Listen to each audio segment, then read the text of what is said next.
ਵੀ जद ननकाना साहब आज़ाद होया तो वो खबर सुनाण संत अत्तर सिंह जी मस्तुआणे साहब को गए। सुनाया भी ननकाना साहब आज़ाद हो गया। वो बड़े गंभीर हो गए तो उन्हें पूछया की गल महाराज तुसी खुश नहीं हो। महाराज गंभीर अवस्था च बैठ के बोले बई अगे तो एक मंत सी या कुछ मंत सन माड़े तो उन्हें अपनी कीती दी पा लई तो उन्हें जुल्म भी किया। आने वाले समय जिहड़े मंत आण गए उन्हां दी सोच सोच के मैं बड़ा गंभीर होया भी साडा की हाल होएगा। अज संत अत्तर सिंह जी महाराज जी मस्तुआणे साहब की भविष्यवाणी जिहड़ी है 100 साल बाद बिल्कुल ठीक हुई है। 22 जनवरी नूं जो कुछ गुरु ग्रंथ साहब की बेहरमती हुई है ये अखर अखर संत अत्तर सिंह जी का सच साबित होया है। असी कदी भी प्रधानमंत्री को साडा मौका बनया जाण दा ते असी एक गल उन्हां नूं बिल्कुल प्रवेल पान करांगे भी ये जी गलती और दुखदाई गल हिंदुस्तान के किसी भी कोने किसी भी गुरुद्वारे ये बाहुकम जारी की जाए भी गुरु ग्रंथ साहब की हजूरी च उत्थे पुलिस नहीं जा सकती। वाहिगुरू जी का खालसा वाहिगुरू जी की फतेह। 21 फरवरी नूं पूरा 101 साल हो जाएगा ननकाना साहब के साके नूं।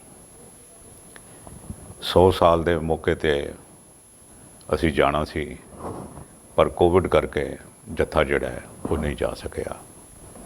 मन दे विच बड़ा अफसोस होया सी ते श्रोमणी कमेटी ने भी कोशिश की जत्था भेजण दी पर ना इतफाकी करके इन्हां दी ये जत्था जिहड़ा ये पिछले साल नहीं जा सकिया। हुण भी जथेदार सुनिया हरप्रीत सिंह होरी गए हुए हैं तो दास भी 21 तरीक के समागम में उत्थे अपनी हाज़री लवावांगे। सर परमजीत सिंह सरना और दास दोनों असी जा रहे हैं और अरदास करांगे सच्चे पातशाह ये जे साके जिहड़े है कि इतिहास दे विच ना दिल कंबाण वाले साके है और दर्दनाक साके है। तकरीबन 150 सिंघां की शहादत ज़ालमाना ढंग नाल कीती गई और जंडा नाल जिंदे साड़े गए। बड़े बड़े जुल्म बड़े बड़े हथियार जिहड़े वो वरते गए सिंघां नूं मारन वास्ते और ननकाना साहब की आज़ादी हुई और इस दे नाल ही ये आज़ादी जिहड़ी हैगी ये गुरुद्वारियां दी असी आज़ादी कहने आ। मैंने किसी महापुरुष ने कथा गल सुनाई सी पुरानी भी जद ननकाना साहब आज़ाद होया तो वो खबर सुनाण संत अत्तर सिंह जी मस्तुआणे साहब को गए। सुनाया भी ननकाना साहब आज़ाद हो गया। वो बड़े गंभीर हो गए तो उन्हें पूछया की गल महाराज तुसी खुश नहीं हो।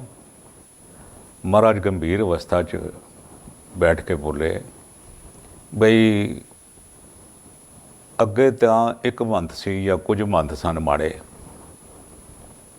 तो उन्हें अपनी कीती दी पा लई तो उन्हें जुल्म भी किया। आने वाले समय जिहड़े मंत आण गए उन्हां दी सोच सोच के मैं बड़ा गंभीर होया भी साडा की हाल होएगा। अज संत अत्तर सिंह जी महाराज जी मस्तुआणे साहब की भविष्यवाणी जिहड़ी है 100 साल बाद बिल्कुल ठीक हुई है। 22 जनवरी नूं जो कुछ गुरु ग्रंथ साहब की बेहरमती हुई है ये अखर अखर संत अत्तर सिंह जी का सच साबित होया है। बड़ा मन दुखिया इस गल के उपर और उस दिन भी असी अरदास की सी सच्चे पातशाह ये ननकाना साहब की धरती पर जाके यदी सानू माफ़ी मंगनी चाहिए हैगी।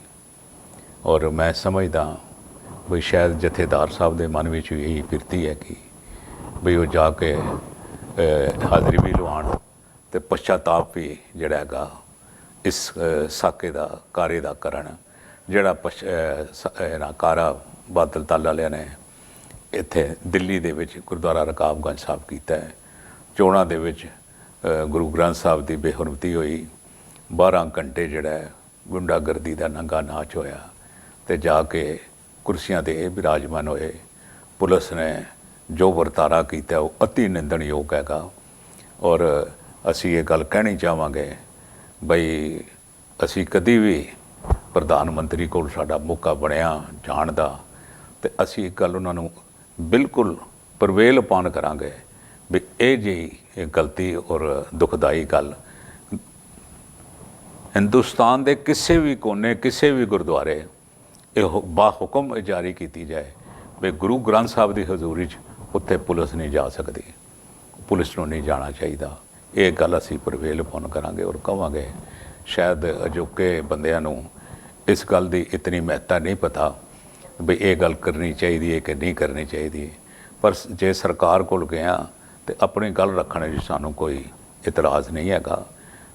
ਅਸੀਂ ਅਰਦਾਸ ਕਰਦੇ ਹਾਂ ਸੱਚੇ ਪਾਤਸ਼ਾਹ ਅਸੀਂ ਨਨਕਾਣਾ ਸਾਹਿਬ ਜਾਈਏ।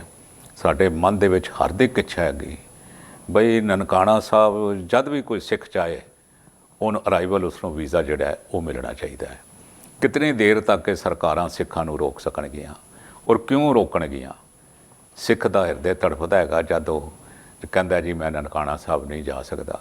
ਨਨਕਾਣਾ ਸਾਹਿਬ ਸਿੱਖੀ ਦਾ ਧੁਰਾ ਹੈਗਾ, ਸਿੱਖੀ ਦਾ ਜਨਮ ਸਥਾਨ ਹੈਗਾ, ਗੁਰੂ ਨਾਨਕ ਸਾਹਿਬ ਦਾ ਪ੍ਰਕਾਸ਼ ਸਥਾਨ ਹੈਗਾ।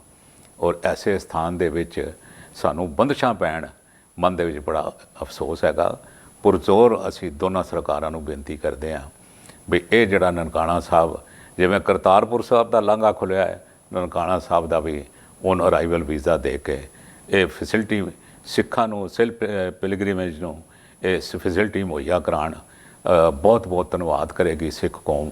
ਔਰ ਇਹੀ ਧੰਨਵਾਦ ਦਾ ਕਾਰਨ ਹੈਗਾ, ਬਾਕੀ ਤੇ ਸਾਰੀਆਂ ਗੱਲਾਂ ਹੈਗੀਆਂ। ਆਸ ਕਰਦੇ ਹਾਂ ਇਹ ਮੂੰਹ 'ਚੋਂ ਨਿਕਲੀ ਹੋਈ ਗੱਲ, ਇਹ ਮਨ ਦੇ ਵਿੱਚ ਵਸੀ ਹੋਈ ਗੱਲ ਅਕਾਲ ਪੁਰਖ ਸਾਡੀ ਜ਼ਰੂਰ ਸਾਡੀ ਜ਼ਿੰਦਗੀ ਵਿੱਚ ਪੂਰੀ ਕਰੇਗਾ। ਸਾਰਿਆਂ ਦੀਆਂ ਸ਼ੁਭ ਇੱਛਾਵਾਂ ਲੈ ਕੇ ਅਸੀਂ ਜਾ ਰਹੇ ਹਾਂ। ਸਰਬੱਤ ਦੇ ਭਲੇ ਲਈ ਅਰਦਾਸ ਕਰਾਂਗੇ। ਵਾਹਿਗੁਰੂ ਜੀ ਕਾ ਖਾਲਸਾ, ਵਾਹਿਗੁਰੂ ਜੀ ਕੀ ਫਤਿਹ।